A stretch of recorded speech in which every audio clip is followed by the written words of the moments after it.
map has been updated.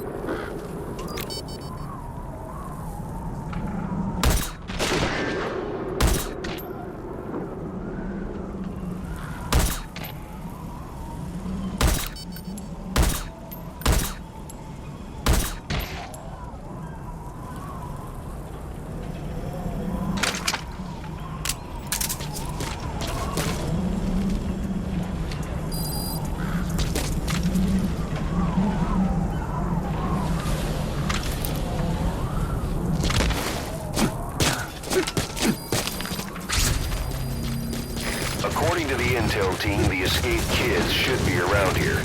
Locate and secure them.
We've discovered a radiation leak in the laboratory on the quarantine platform. It's coming from testing equipment we installed the other day. Members of the medical team have been conducting research there, but we'll evacuate them all from the research block to the containment block next to it. Emmerich. There's no need to worry. No radioactive material is leaked, so the contamination won't spread. We just need to seal off the testing equipment. I've dispatched the security team to get the researchers out. I'll keep you updated. Stand by!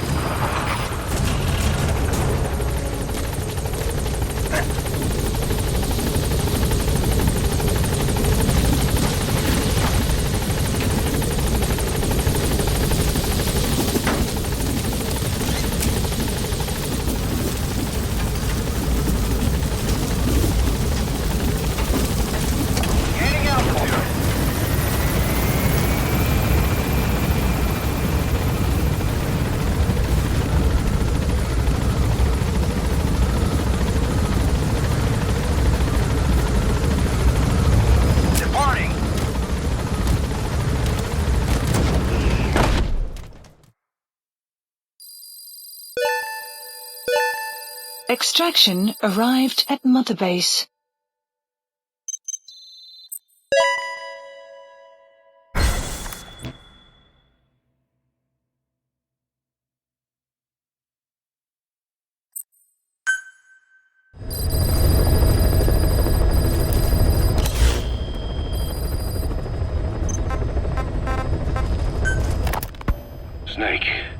You remember the White Mamba?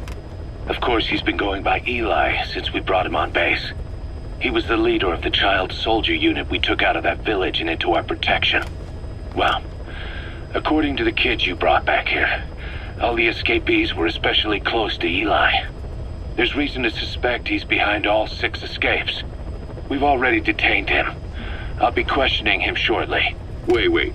You'll be? Ocelot. You're incapable of taking an impartial stance with those kids. Question them all you want. It'll get you nowhere. Ocelot, you get too many kicks from your art of interrogation. It's not a matter of art. It's about quick, minimal strokes of psychological warfare. That's what gets the answers. And it's the best way to keep both questioner and subject safe. The risks only increase the more an interrogation drags on. At that point, it causes as much pain to the inflictor as the inflicted. Like I said, too many kicks. What I'm trying to tell you is we need quick results. Otherwise, it'll be too little, too late. I know that. And besides, I know the subject. I won't go overboard with a kid. Forget it. You're not needed. Snake, we'll want to question the other kids too. Be sure to bring them all back. Snake, about the escaped children. Eli confessed. The way he tells it, they wanted to go back to the battlefield. Don't rob them of their freedom, he said. Clouds. If you bring them all back, there will be consequences. Next, he'll be asking for our surrender. Consequences? What consequences? No idea. That's all I have for now. You're too attached to those kids. Stop protecting Eli. Listen to yourself. Let me question him, and we'll get some real answers. Not necessary. I'll report as and when. Boss, we found weapons in the children's section of the living quarters. As you know, weapons are strictly off limits. We've got some rule breakers. The weapons we found were handmade. Blades ground out of knives and forks, a couple of bow guns built out of scrap, and explosives made using detergents. And get this, the explosives were tightly packed with nails. The kids put the blame on, you guessed it, Eli. I guess that's what he meant by consequences. I questioned him about it, but this time he claimed they want to be put out on missions. Send us to the battlefield, he says. Miller, enough is enough. You've protected him too much already. It's my turn to question him. Protected? What Eli's doing is issuing a threat. Comply with my demands or I'll respond with force. But it'll be war at this rate. Forks and soap aren't gonna kill us, but some of them will end up dead. Is that what you want? Now, I hate to say it, but they want to be on the battlefield. It's time you gave up this fantasy. Eli, he said they'd rise up against us if we bring the last kid back. There, you see? Ignore his demands. Don't let him return to quarters. That attitude is contagious. We'd lose control over them for good. For the time being, we've confiscated those handmade weapons. We're bumping up security and the number of psychiatric counselors. As for Eli, he needs some very special care. You mean solitary? Well, we can't leave him in contact with the other kids. If you won't do it, I will. Boss, keep working on extracting those kids. The kids you brought back to base have laid out the situation. They all escaped to each of their home villages, or were trying to get home, and lost their way. Not that homesickness is gonna explain everything we've seen. Each of their home villages? They were trying to raise troops for the rebellion. You really think these kids have an armed uprising in them? You read the report of the security team member who had a rock thrown at him. There'll be a riot if we don't do something. And Miller, this is because you didn't act fast enough. Fine. I'll admit you were right this time. Seal off the kids' quarters from outside contact before it's too late. All right. Eli said his rebellion would start when the last kid is brought back, right? You better be ready to meet him head on if it really happens. Yeah. You should have left it to me in the first place. Unit dispatched.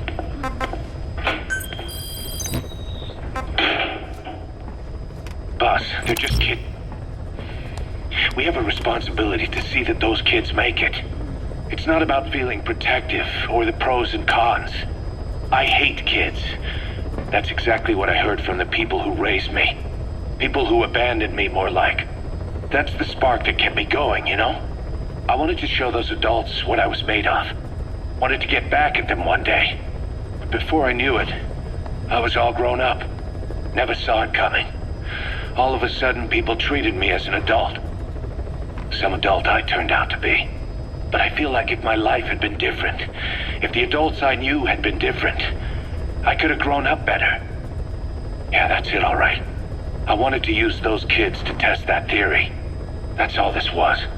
From their point of view, I'm no different from the assholes who gave me a hard time. When this is all blown over, I'll talk it out with them. If that's still possible. Boss, there are still kids out there. Bring them back safe. Boss, it's me. Eli's revealed what he wants. He wants to speak with you. With Big Boss. He just said, bring my father here. Eli's too smart for his own good. No way to tell what he's thinking. All we know for sure is his men are important to him. That means we can use the escaped kids as leverage in any negotiation.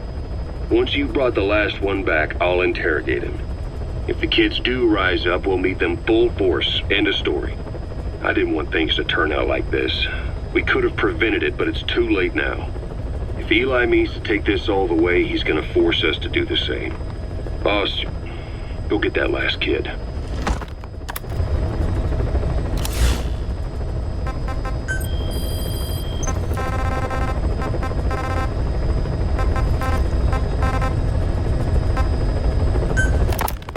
The White Mamba, Nyokayam Pembe. He's the commander of the kids based out of Wala Yamasa. As you know, contract forces of Africa were stationed at that village. Anti-government forces hired CRS to bring kids there from around Africa for training. But at some point, the adults with the PF started dropping like flies. This was right after we arrived in Africa. We don't know the cause. The kids ended up on their own. Must have been like fish out of water.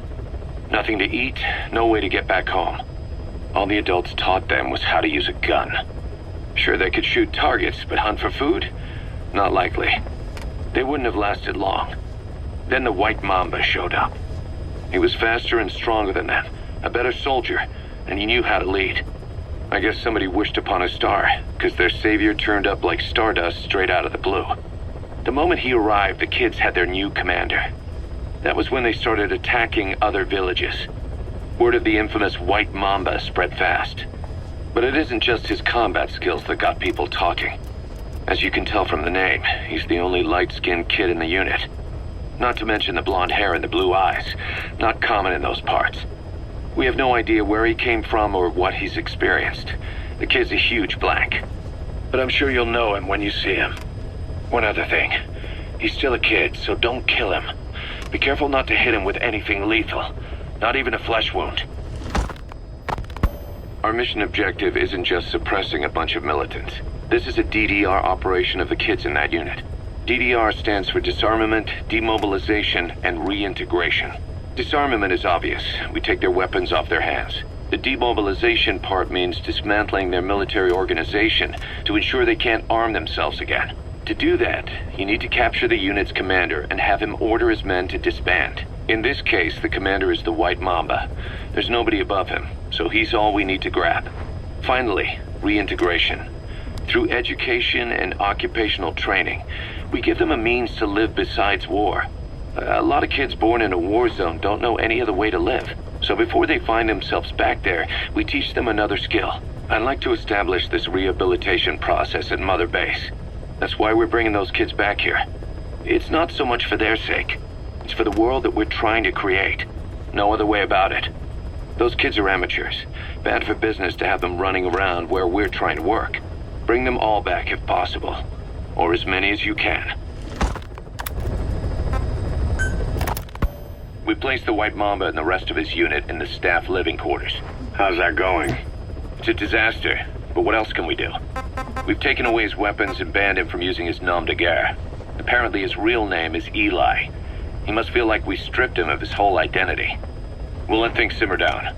I put a guard on him for now. Still, the question is, who is he? Where did he come from? And how has he survived? He's still not talking. No, he won't say a word about himself. But you know, it looks like he speaks English. One of the deck crew called out to him in English, and he said something back. He just lost it all of a sudden, started mouthing off at the guy, in perfect English. He wasn't stringing together words he picked up somewhere. So English is his mother tongue. He could be from the east, or the south, or maybe even further north or south. English is well established in countries all across the continent. It's rooted in Africa like a weed, or maybe parasite is the better word. So just speaking English doesn't help us figure out where he comes from. Could even be from off-continent. Right. In any case, we'll keep an eye on him. If we learn anything else, I'll be sure to let you know. You mentioned that the man on fire was crushed under Sahelanthropus in its hangar. Yeah. He was caught under the wheels of its transport platform. But his body wasn't found. What? We searched the area the moment we arrived, but there was no trace of him. I wasn't hallucinating. I know. I trust you on that. That means someone must have taken the body. But when I got there, everything was still as it was. Even Skullface hadn't been touched. I can't see a reason to sneak into a place like that and drag out the biggest, heaviest guy there. What are you getting at? The only option left is... he got up and walked away. That platform ran him over. Just ran him over. You're saying that's not enough? I don't want to believe it, but maybe not. He shrugs off bullets, even rocket strikes. There's no reason to think that would finish him. It seems ridiculous, but I'll start gathering eyewitness accounts just in case. If you dig up anything concrete, I want to know. You'll be the first, if I dig anything up. But I hope to hell I don't. No kidding. Volgan, the GRU colonel, was burned alive with a Shagohod during Operation Snake Eater 20 years ago. Despite suffering severe burns to his entire body, he still clung to life. After you left Seleniarsk, Volgan's body was taken to a research institute in the outskirts of Moscow, but modern medicine couldn't explain why he was still alive. Not that the colonel was any ordinary man to begin with. That constant electric current he had running through his body that he could unleash at will. To be honest, I was always uncomfortable around him. Thought I might get electrocuted just by standing nearby. The institute studying him was tasked with investigating and developing human paranormal abilities. The comatose Volgan was used to further the Soviet Union's research into such abilities.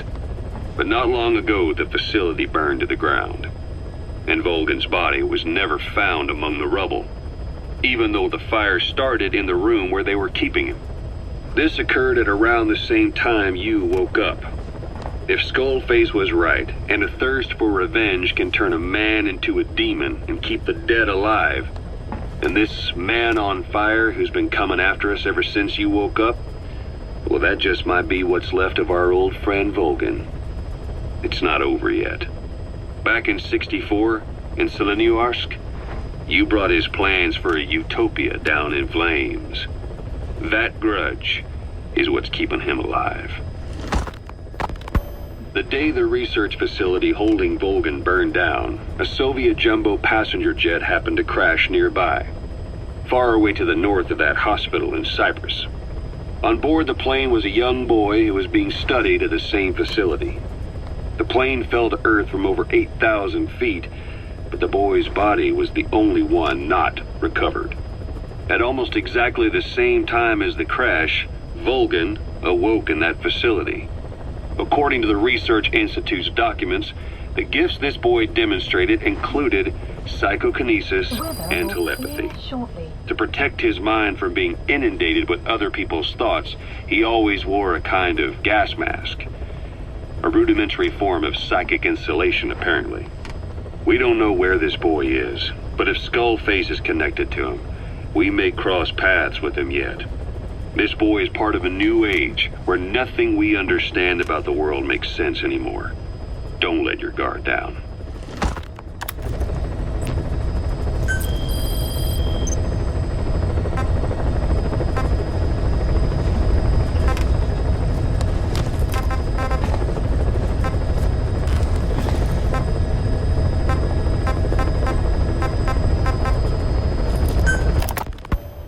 sniper known as Quiet is lurking in the Afghan wilderness. This Quiet has performed a string of hits on Soviet officers. The attacks always occur in the same area, but sweeps of the area turn up no traces whatsoever. They've even posted guards, but they never spot a thing. And then before you know it, another body's lying on the ground. You ever heard of someone who operates like that? No matter how still and silent a person tries to be, they always create some kind of ripple. Be it breathing, a heartbeat, eating, excreting, body temperature, sweat. If this sniper can really vanish completely, that's just not human. I guess Quiet is the right name. But what is Quiet's objective? The local guerrillas wouldn't use this kind of tactic. I just can't see them hiring some superhuman mercenary. And the Soviet officers who've been killed, well, they were all opposed to or skeptical of the secret weapons development being conducted in the area. Sure, they were a problem for those supporting it, but the Soviets have nothing to gain by killing them. So we have an assassin with superhuman combat skills who isn't working for the guerrillas or the Soviets. Miller has a theory that this sniper is a hitman for Cypher. He thinks it's time we silence Quiet for good. But I'm against the lethal treatment. I say we bring the sniper back alive and break that silence. Because even if this Quiet doesn't say a word, there's still plenty we can learn. Just remember this, boss. If our hunch is right, you'll be on this sniper's hit list too. If things seem a little too quiet when you're in the field, watch out. Quiet's out there somewhere. And if possible, this is one sniper I want back here breathing.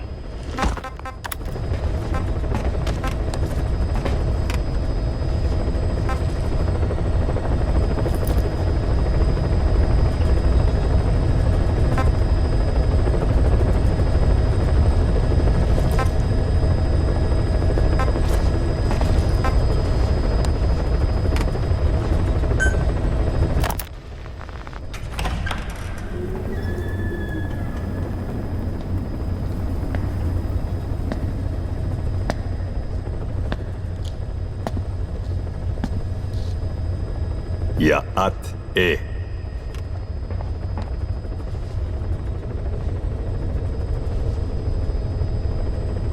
You disappoint me.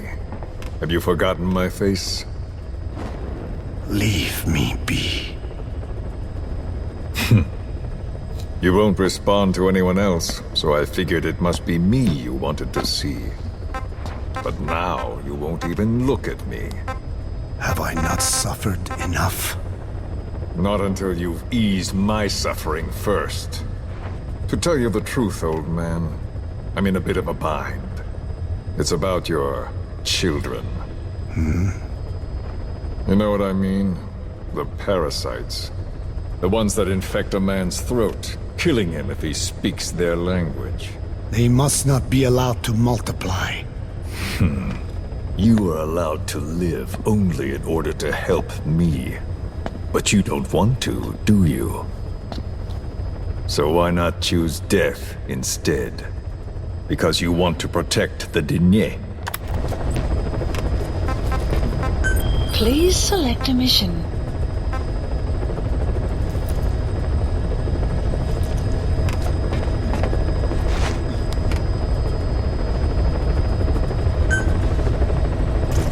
Mission accepted.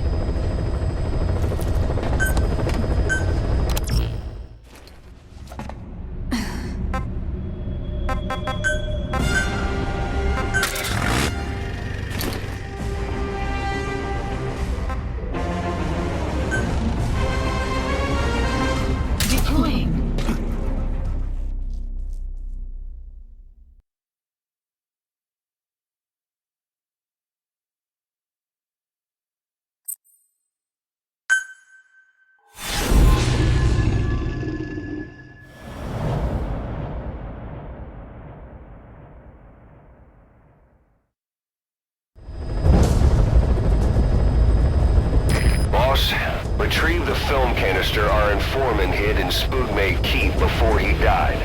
It contains vital information on Skullface's plan.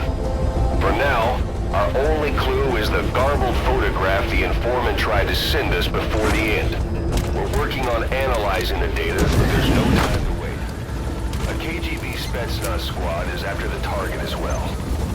Boss, go to Sputnik Keep and use the VI to lead you to where the film canister is hidden. It is paramount you retrieve the target before the enemy does.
You have arrived at your enemy presence detected.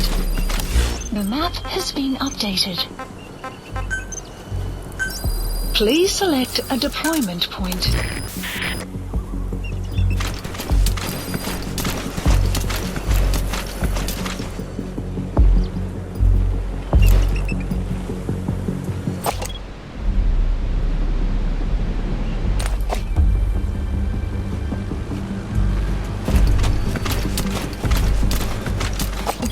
Has infiltrated our... The map has been updated.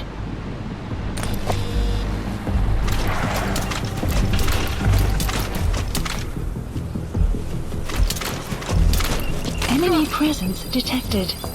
The map has been updated.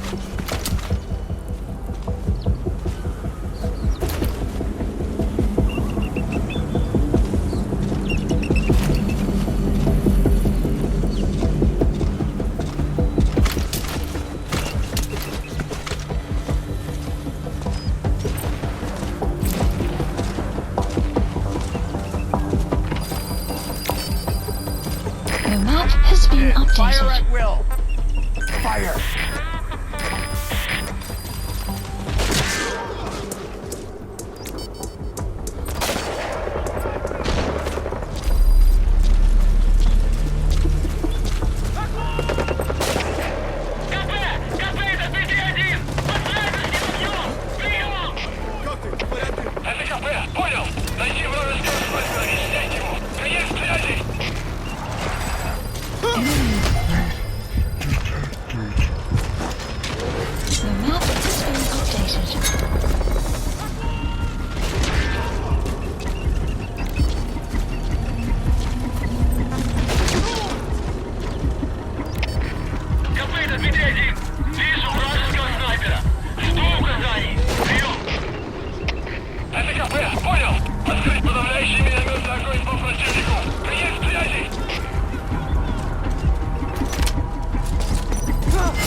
Потерял визуальный контакт. Перемещаюсь к последней известной позиции. Прием! Это КП, понял. Будьте очень внимательны. Реагируйте на каждое движение. Конец связи.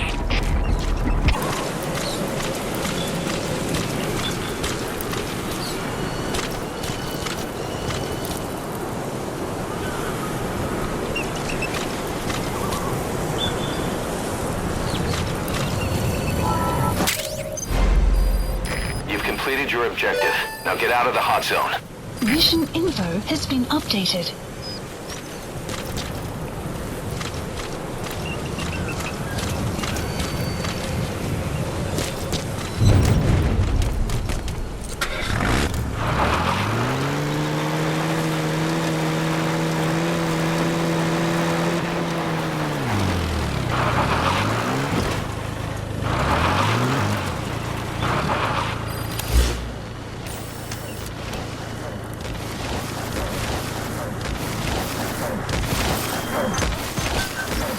Please select a landing zone.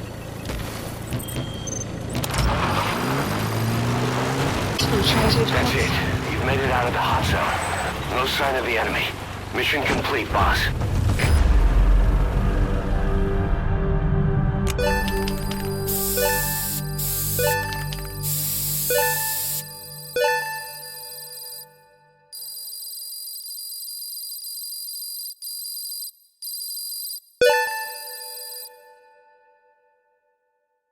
Mission complete. I guess it all worked out in the end.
Extraction arrived at Mother Base.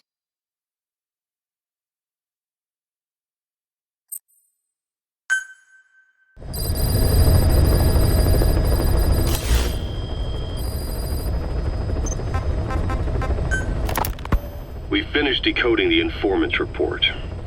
That floating kid we've run into a few times now. Looks like he was a test subject in clinical experiments. The Soviets called him the Third Boy. The Third Boy was brought to a lab on the outskirts of Moscow from Czechoslovakia, after which he was due to be sent to a research center in Leningrad, then Siberia, and finally an academic town in Novosibirsk. It doesn't appear that the researchers witnessed the talents we've seen from him, but nevertheless he was quite the popular subject. His latent cognitive abilities suddenly awoke en route to Moscow. According to the report, the Third Boy was easily influenced by other individuals' biofields. Evil thoughts, in particular. They affected his mind like a virus. Extreme anger or resentment, motives for revenge, in other words. Now, during the transport flight to Moscow, the boy was exposed to a powerful mental energy field coming from a certain individual. Ever since, being conscious of his powers, he's become a sort of energy generator. What's unique about him is the way his acute telepathic abilities get taken over by another person's will. The boy began to physically parasitize individuals experiencing extreme anger and codify the host's desires. This includes amplifying the host's natural strengths. Or, in accordance with the host's desires, he can also implant program code in another individual, making them a puppet, essentially. Human neural synapses transmit weak electrical currents between neurons. These electrical currents, though at a level difficult to observe, warp the magnetic field outside the body. The third boy is able to pick up these weak fluctuations. Contrary to psychotronics, which involves controlling the human mind, his abilities as a receptor are too high. The emotions he picks up from another individual are amplified and unleashed into his body as they recur in his brain. They turn into microwaves, which then affect the physical world, triggering paranormal phenomena like the spontaneous combustion of organic matter or psychokinesis, moving an object without touching it. There's one other thing. While he's parasitizing a host, the boy's ego gets shut away, allowing the will of the host to take control of his powers, like some annoying static drowning out your own voice.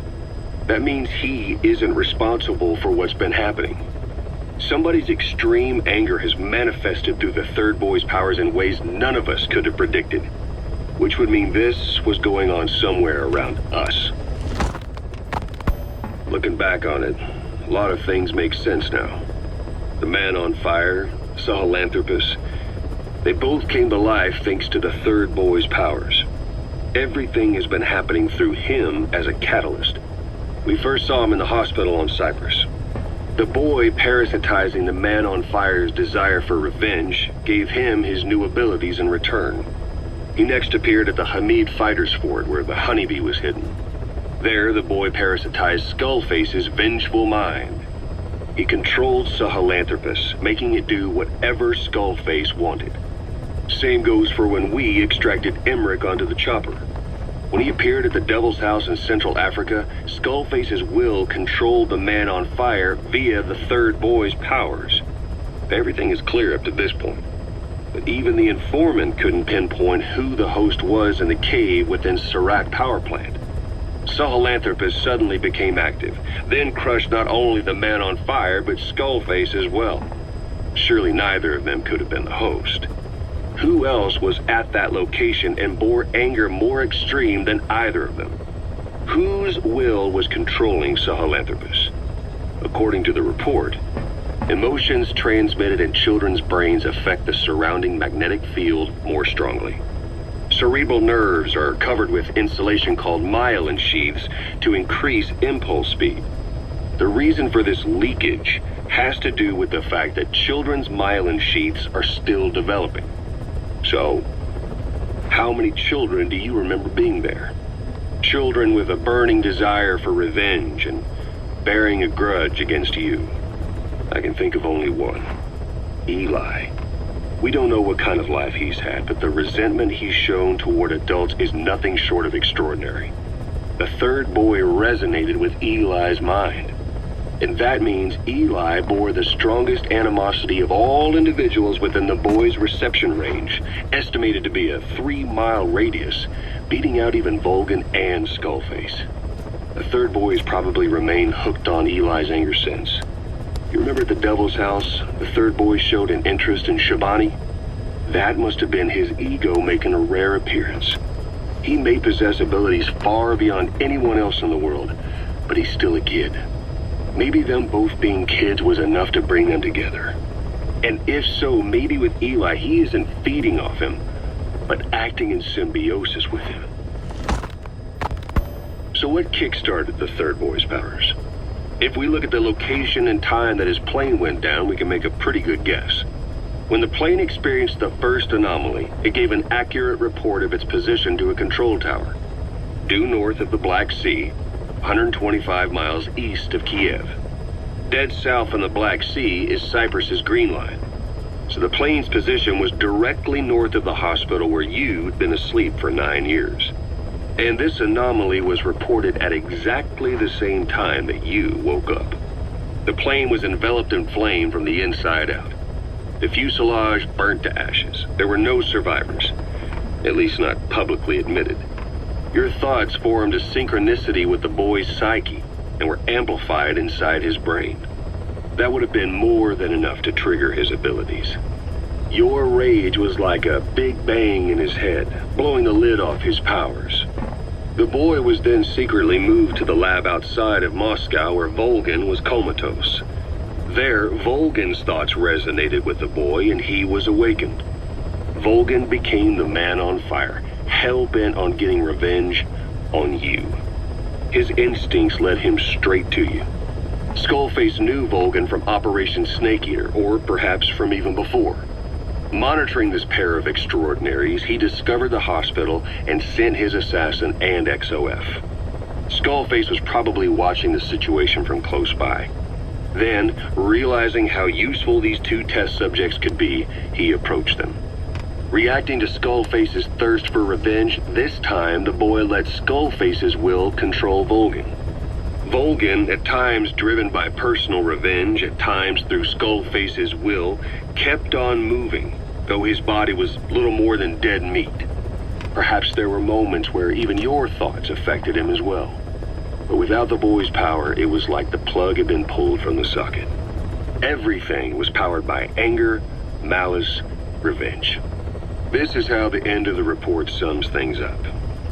Both the third boy and the man on fire were originally test subjects of paranormal research for military applications, like telekinetically controlling the leader of an enemy nation and making him launch a nuke, or stopping the heart of someone on the wrong side of the Berlin Wall, experimenting with latent human abilities. They were used as tools of the Cold War. The boy's only crime was being born with unique gifts. But he was sacrificed on the altar of war. His life reduced to slavery under other people's wills. Turned into a living weapon with no will of his own. And eventually the only emotion he could feel must have been the desire to get revenge for the hand he'd been dealt. Boss, it's you that awakened the boy's powers. But there's more to it than that. I guess the anger emanating from you was something he could truly relate to.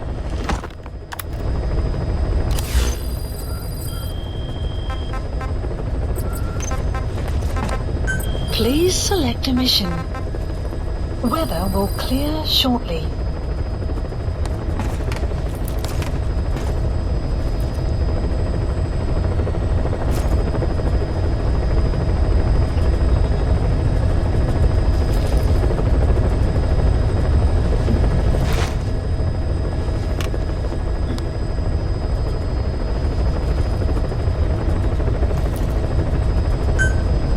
Mission accepted. Heading to Central Africa.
CFA are assembling an armored column to the north of Nova Braga Airport.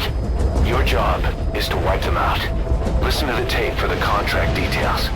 Just be aware that the column's commander served with 5 Commando and later made a name for himself in South Africa's 32 Battalion. He's a hardened veteran, so don't take him lightly. Boss, I have a report from the intel team. The targets are now on the move. I've sent their predicted route to your iDroid. Check your map.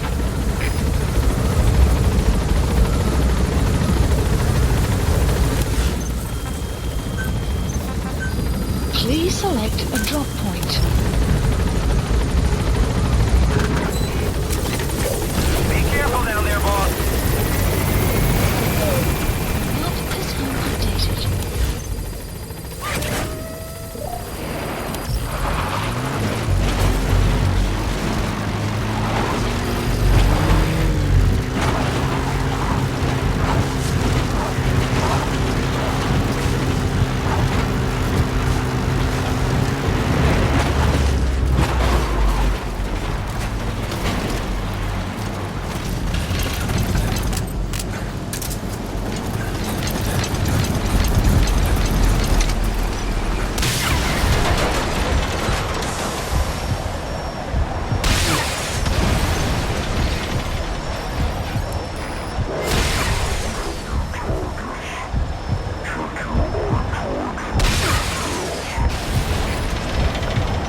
That's the way. Akka, onbekende vijandelijke vechteren zijn bezig om contact te bewerkstelligen. Fire!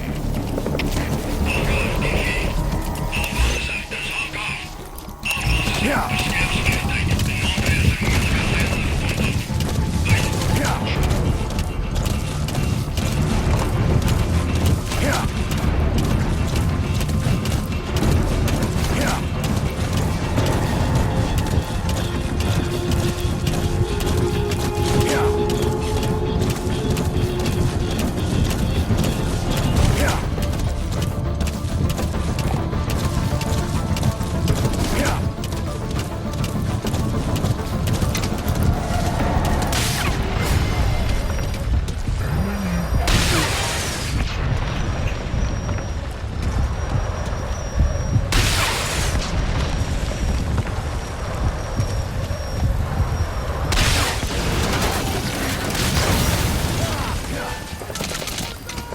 Nice work, boss. The targets are almost history.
Just one target left.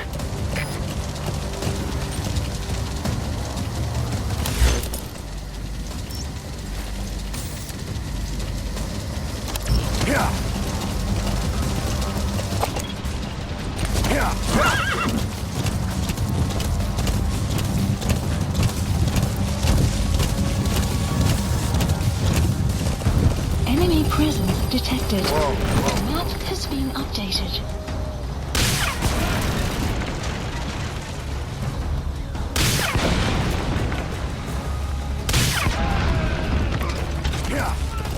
Enemy presence detected.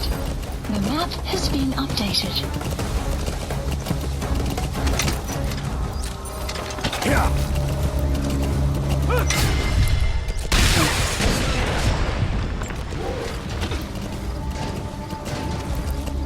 Enemy presence detected. The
exfiltrated All hot right, zone. you're out of the hot zone. No enemy forces in pursuit. Mission complete.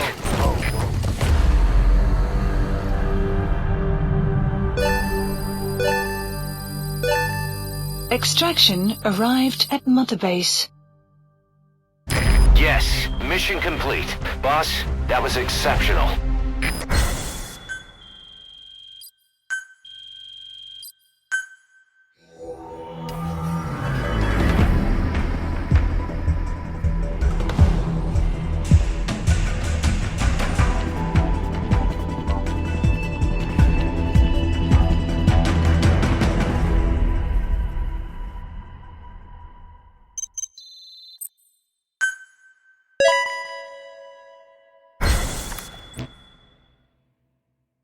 Boss, as we suspected, the mastermind behind the kid's escape was Eli. It's hard to believe, but apparently he'd been plotting an armed uprising against us. He could be hiding something else too. Ocelot's gonna press him for answers. Get back here as quick as you can.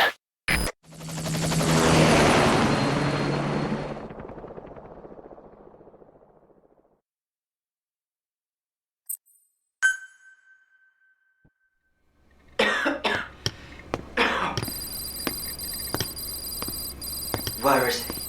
I told you. Your father's not here. They're back. Yes, they're back. But don't get any bright ideas. Your quarters are under full surveillance.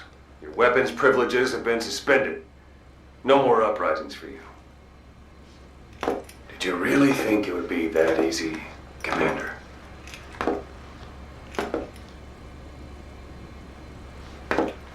You'll get your boys back. They'll even see the boss, too. But first, I need to know what you sent them to do. They wanted to leave.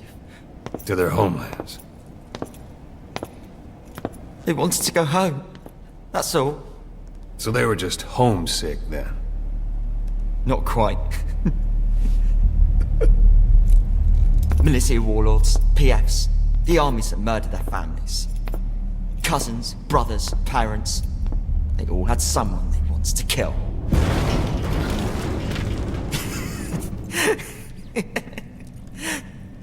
I told them, last chance to face the world with no regrets. Last chance. You better be ready for your drag back here. Ready to face the world as enemies.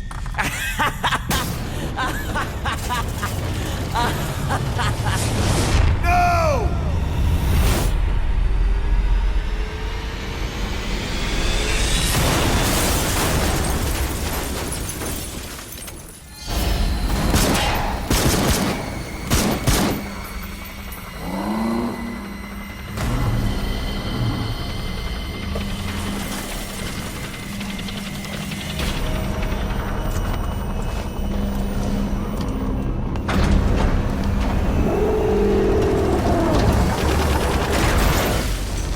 Not like you! Goodbye, Father. I don't need you anymore.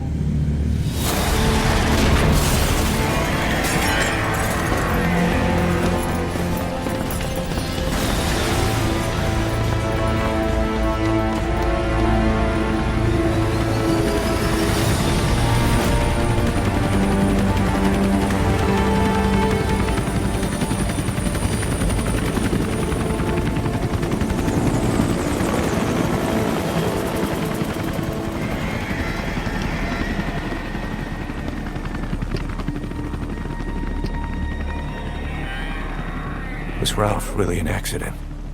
Or did Eli just rig it to stir up the boys? Either way, he had to have been planning for this all along. Bidding farewell to the world.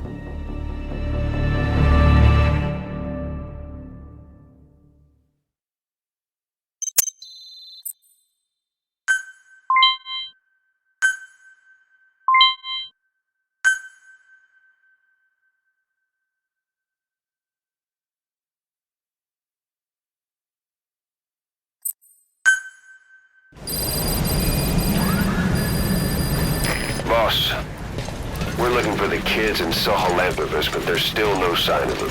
We don't know if the chopper pilot is alive either. What have we gone and put in the hands of those kids? We don't know how bad this is until we find them. Also, regarding our concerns about Eli, I finished looking into whether or not he's a product of that project. I have an answer. Please select a I landing put it zone. on tape. Give it a listen. Landing zone confirmed. This is B-Quad. Arriving Boss, shortly at I've updated the mission list. We've received some new job offers. The details are on your iDroid. On station at LC.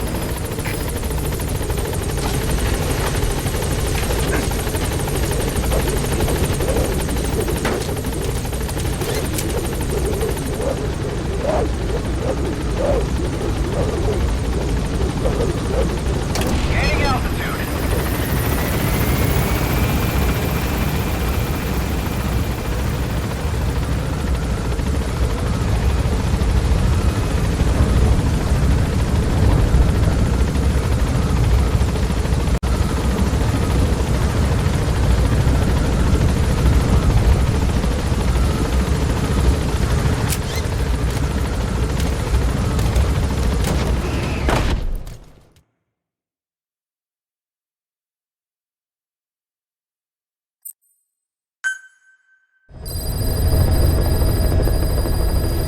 About Eli hijacking Sahelanthropus. We know how he got it moving. It was Emmerich. He used the kids in the staff living quarters to carry out his repairs. We got the details on tape. You're gonna want to hear this.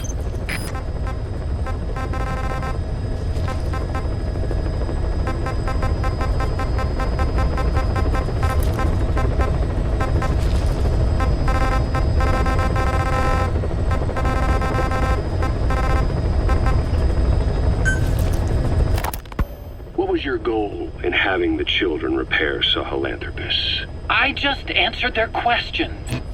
I had no idea they would actually try to fix it. I mean, can you imagine a child piloting it? Oh, sure, easily. It wouldn't work. Well, I bet it's just like riding a bike. I said it didn't work. Who did you try? I didn't. Did you put your son in it? We never did that. His name was, Hal, wasn't it? I thought you said you never saw his face. But you made him pilot Sahelanthropus. You used him in your experiments. He wanted to get in. It was such a short time we had. So he was with you. We were happy. You're still happy now. Changing your lies to suit the listener and getting by slipping through the cracks. Building layer upon layer of convenient stories until nothing means anything to you anymore.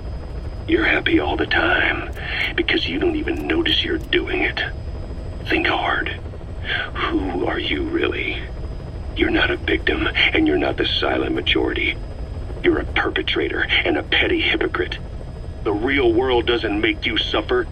It's the other way around.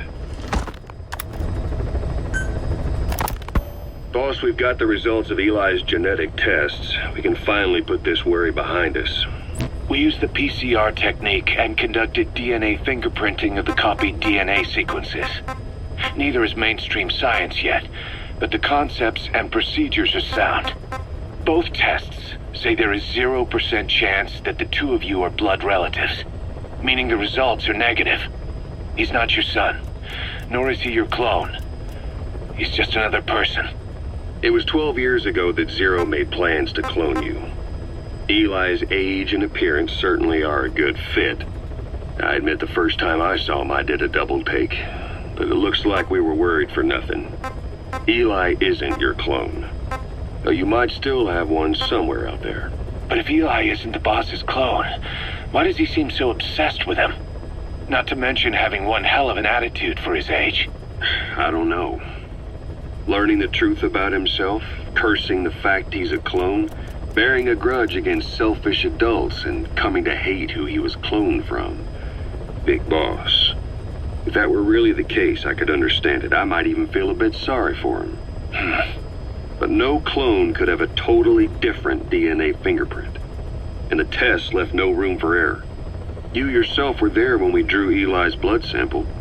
Come to think of it, when we went to OKB-0, he'd snuck onto a chopper and was there. Yeah. He was acting strange even then. Or actually from a little before that time. That was exactly when we began these tests. Maybe he suspected something when we drew the sample, not knowing what we were doing to him, and becoming mistrustful of us. Hard to say. Eli's had an attitude problem from day one. So what is he then? Well, if he's gonna tell us that himself, we'll need to get him to open up more first. Skullface, real name unknown. Born in Hungary, more specifically northern Transylvania after it reverted to Hungary from Romania. While he was young, the country allied with Germany as part of the Axis powers, but later during the war, it came under Soviet occupation. The Hungarians struggled for independence, but the Soviets came down. Hard. Just like he said, time and again the country was ruled by a foreign tongue.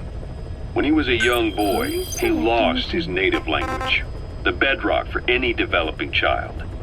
His country, his family, his face, his identity, everything was stolen from him.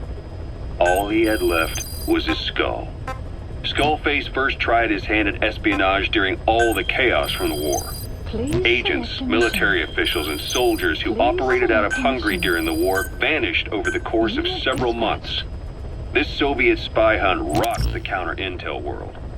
Mysterious fatal illnesses, accidental deaths, drownings, people having strokes behind closed doors. Just like Stalin, no one knew who was behind it. But all you need to do was look for who had the motive. They were all taken out by a man without a face. And now we've got an idea of how he did it too. He'd gotten revenge for his people, but he wasn't finished. Skullface defected to the West, eventually ended up with the SAS. That's where he met Zero. It's possible he began planning this whole thing back then. It's hard to say. In any case, Zero made him his XO.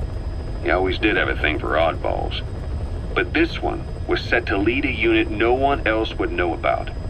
When Zero created Fox, he also formed XOF as a support team. An unconventional special forces unit designed to support Fox, make it stronger, with Skullface giving the orders. Zero never even told the boss about it, nor the CIA, naturally. If Fox was Zero's silver bullet, XOF was the recoil when he pulled the trigger, just like Newton's third law. While you were with Fox, Skullface was operating behind the scenes, sometimes as your backup, sometimes as a mole or a scout, sometimes as your cleanup crew. Fox's tail, making sure the mission succeeded and that you survived. We only have his word to go on, but Skullface's goal was revenge against those who'd use language to subjugate people. Those corrupting a people's identity by forcing a new tongue on them. Those using the power of language to control information. Naturally, that set his sights on Zero. To Zero, English was simply the most convenient code. But to Skullface, English was a parasite. And by eradicating it, he'd stop the world from being eaten away. If that didn't work, he was ready to see the world scorched by nuclear fire. To save language, culture, and race from annihilation, he was willing to overstep the hands of the doomsday clock. That is, of course, if you believe anything he had to say.